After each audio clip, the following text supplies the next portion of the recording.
नमस्कार दोस्तों, मैं घनश्याम सराफ आपके सामने फिर एक नए कॉन्सेप्ट के साथ हाजिर हूँ।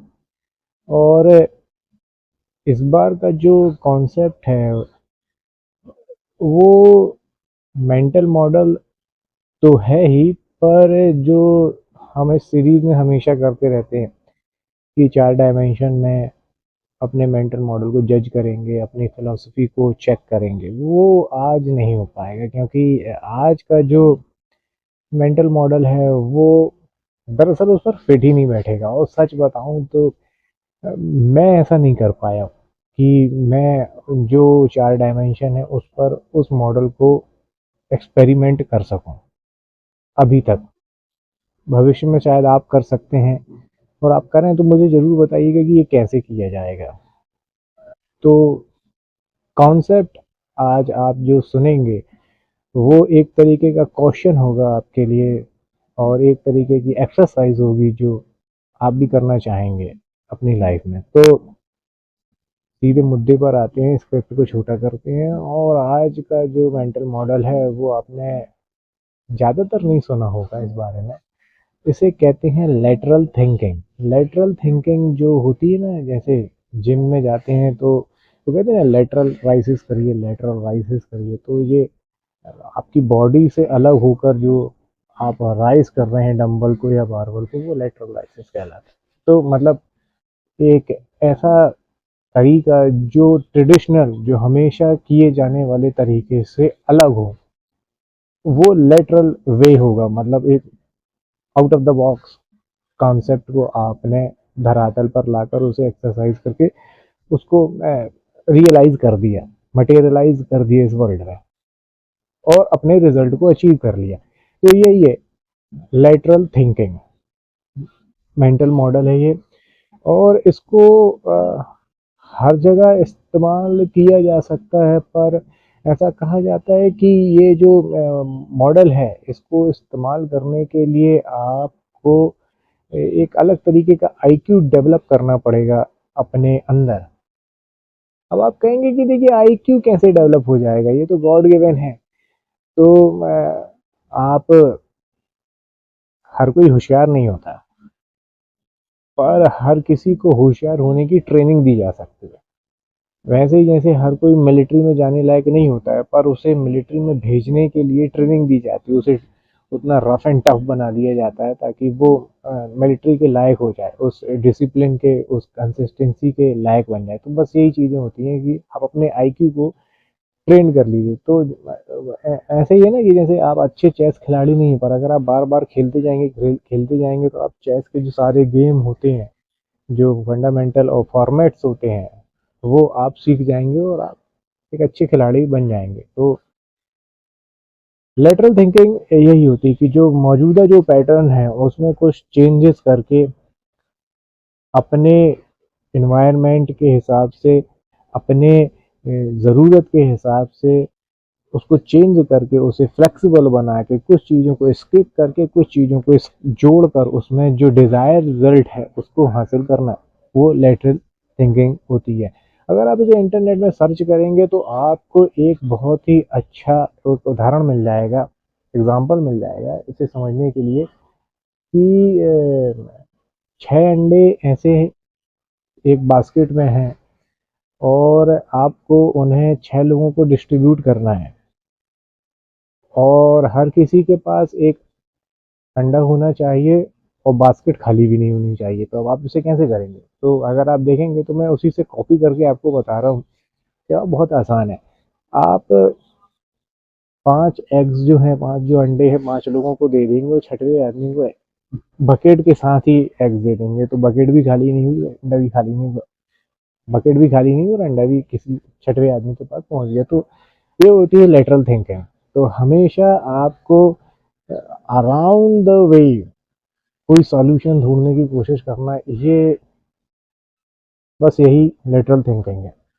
तो इसकी छोटी सी डेफिनेशन में अगर आपको देना चाहूँगा तो ये देखना चाहूँगा कि पुराने पैटर्न को भूल कर नए तरीके के लिए एक्सपेरिमेंट करके डिजायर रिजल्ट को हासिल करना ही लेटरल थिंकिंग होती है।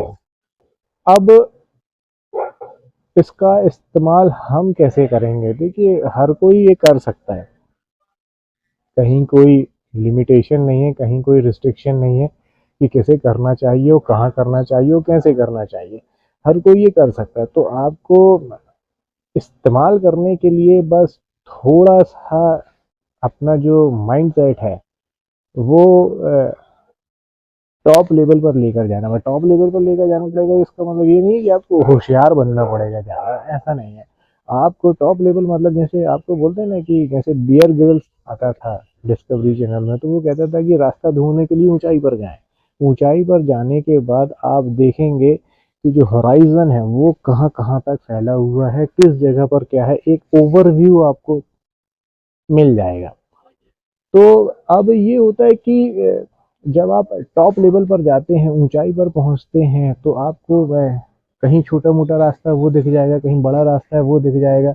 अब ज़रूरी नहीं है कि आप छोटे रास्ते को ही पकड़ें, हो सकता है कि आप बड़े रास्ते को पकड़ें। क्यों? क्योंकि आप ये सोचेंगे कि छोटा रास्ता पकड़ना ऑब्वियस है, कोई भी वो देखेगा तो उसी को पकड़ेगा।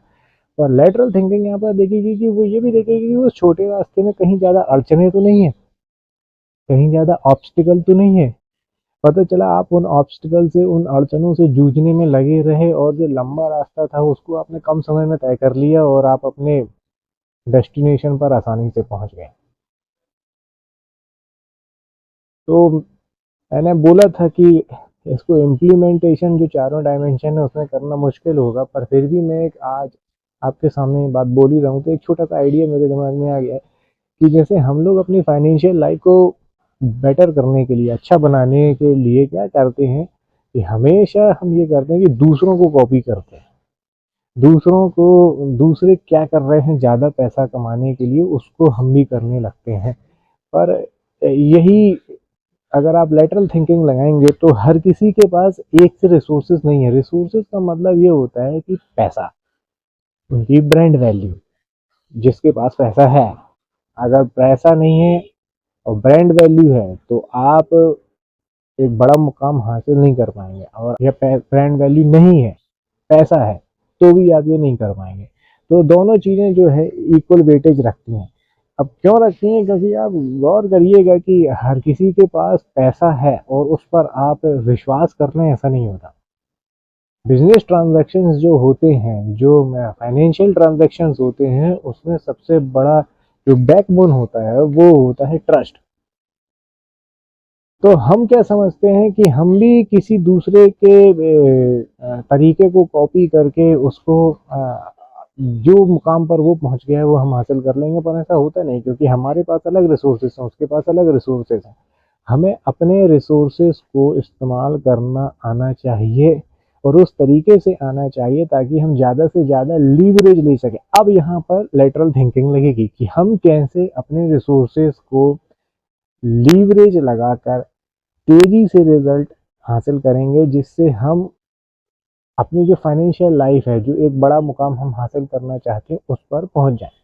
अब कई बार होता ये है कि अब जैसे आपको कार खरीदनी है, अब आप गए और जाके आपने कार खरीद ली। अब वो ये तो शॉर्ट कट हो गया, ठीक है ना, फाइनेंस करवा लिया आपने, लेकिन उसकी जो ईएमआई आपको भरने में आपको पता चला कि आपकी कई ऐसी जो ज़रूरतें हैं, जिनको नेसेसिटीज़ हैं जो आपकी, वो आप पूरी नहीं कर पा रहे हैं, वहाँ पर आपको जद्दोजहद करनी पड़ रही है। तो यही जो मैंने बताया ना कि टॉप लेवल पर आप पहुँच कर आपने ओवरव्यू लिया, आपको छोटा रास्ता दिख गया, पर वहाँ पर अड़चने नहीं दिखी। तो लेटरल थिंकिंग लगाएंगे अगर आप, तो ये सोचेंगे नहीं नहीं नहीं, रुक जाइए, एक मिनट रुक जाइए, हमें ऐसी कार लेनी है जो हमारे बजट में आए, जिसकी अगर हम फाइनेंस भी कराएं तो जो ईएमआई रहेगी, जो हमारे बाकी की जो नेसेसिटीज हैं उसमें अड़चन न बनाए। तो ये कहलाती है लेटरल। थोड़े हम रुके जरूर, पर हमने एक लंबा रास्ता तय किया, पर वो रास्ता स्मूथ था। तो कार भी कुछ दिनों बाद आ जाएगी और आपके पास जो फाइनेंशियल दिक्कतें रहेंगी, नेसेसिटीज को पूरी करने के लिए जो चैलेंजेस रहेंगे वो भी कर लेंगे। तो लेटरल थिंकिंग इसी तरीके से काम करती है। अब इसको मैं हर डायमेंशन में समझा नहीं सकता, क्योंकि ज़रूरी नहीं है कि हर डायमेंशन में लगे ये, क्योंकि ये तब लगेगी जब आपके सामने कोई ऑब्स्टिकल होगा, कोई चैलेंज होगा, ठीक है ना? ज़रूरी नहीं है कि हर समय आपके सामने आपकी सोशल लाइफ में, हर आपकी फाइनेंशियल लाइफ में, आपकी करियर लाइफ में जो चैलेंजेस हैं उसमें हर वक्त आप लेटरल थिंकिंग का इस्तेमाल करें, ऐसा ज़रूरी नहीं है। कई बात ऐसी होती हैं जहाँ पर आपको फंडामेंटली काम करना पड़ेगा, आपको एफर्ट लगाना ही पड़ेगा, समय लगेगा ही लगेगा। आपको अपने अपने सिस्टम को डीबग करना पड़ेगा, जो मैंने बताया था ना, कंफर्मेशन बायस हो गया आपको, तो आपको उसे सही करना ही पड़ेगा, वहाँ लेटरल थिंकिंग काम नहीं करेगी, आपको ये सारी चीज़ें सिस्टम को फाइन ट्यून करना ही पड़ेगा। तो ये इस तरीके से आप इसको देख सकते हैं। ये एक तरीके का एक टूल है थिंकिंग मॉडल में, कि आपको जब कोई बड़ी समस्या आपके सामने आ जाए, खासतौर से अर्जेंट प्रॉब्लम्स जिसे हम बोलते हैं, तब आप ये देखें कि इसमें लैटरल थिंकिंग कैसे लगाई जा सकती है। जैसे अगर हम फिर से एक बार सोचें कि करियर के बारे में, तो at the end of the day आपको करियर में जो आप एजुकेशन लेते हैं, जो पढ़ाई लिखाई करते हैं, उसका मेन उद्देश्य ये रहता है कि आपको पैसा कमाने आना चाहिए, बड़ा पैसा कमाना आना चाहिए। और अगर मैं सही तरीके, इसीलिए आप बोलेंगे कि ज़्यादातर जो आईआईएम से पास आउट होते हैं वो आगे चल के अपना स्टार्टअप शुरू करते हैं।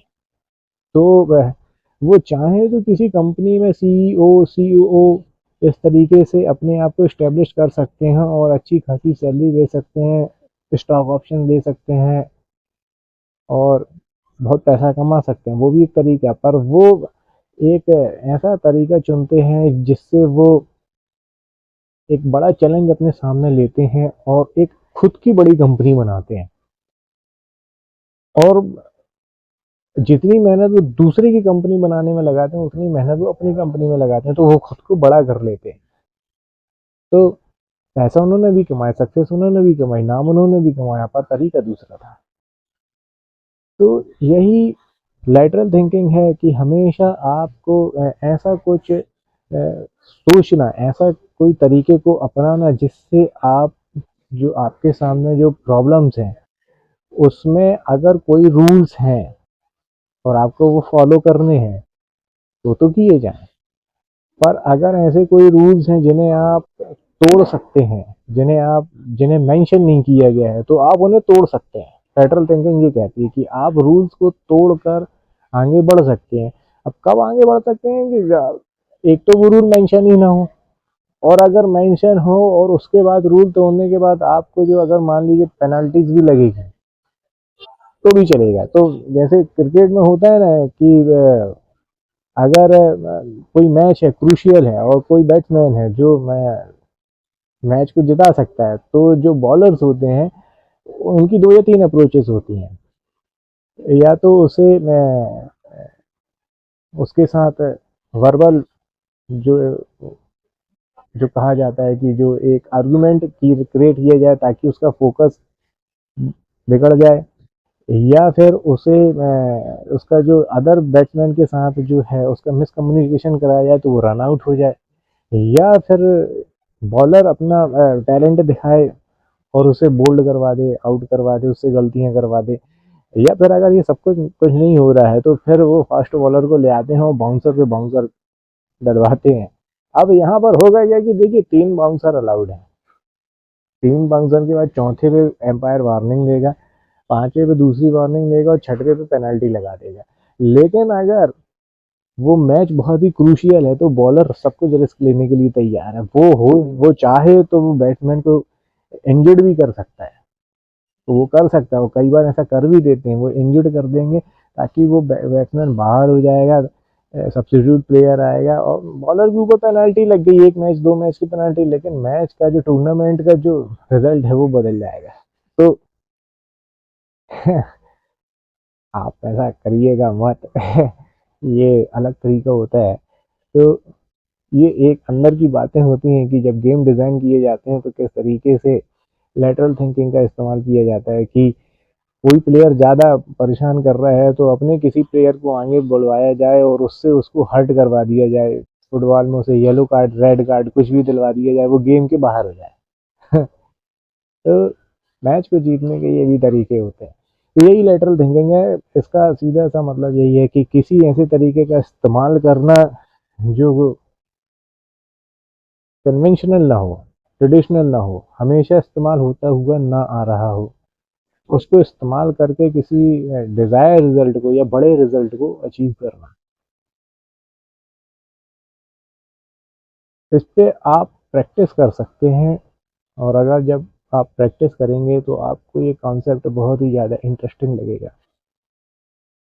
पर ये एक तरीके का हैक हो सकता है, ये एक तरीके का बेसिक इक्वेशन, बेसिक फार्मूला नहीं है, ये एक हैक है। तो इसे हैक की तरह इस्तेमाल करें, हमेशा इसको इस्तेमाल ना करें। कई चीज़ें ऐसी होती हैं जिनके फंडामेंटल्स होते हैं, वो जब सेटिस्फाइड होंगे तभी वो रिजल्ट आपको मिलेंगे। तो एक डिस्क्लेमर भी है इस थिंकिंग के साथ कि वहीं इस्तेमाल करें जहाँ पर ज़रूरत हो। लेटरल थिंकिंग के बारे में मैंने यही जाना और समझा, और इसे इस्तेमाल भी किया है कई जगह। तो मैंने बताया कि ये कोई फंडामेंटल नहीं है, ये एक हैक है। तो ये हैक की तरह ही मैंने इस्तेमाल किया है इसे भी। अच्छा रिजल्ट मुझे मिला, छोटा रिजल्ट था पर मुझे मिला है। आप भी चाहें तो कर सकते हैं। आज के लिए इतना ही, अगले वीडियो में फिर मिलेंगे। अपना ख्याल रखिएगा। Thank you.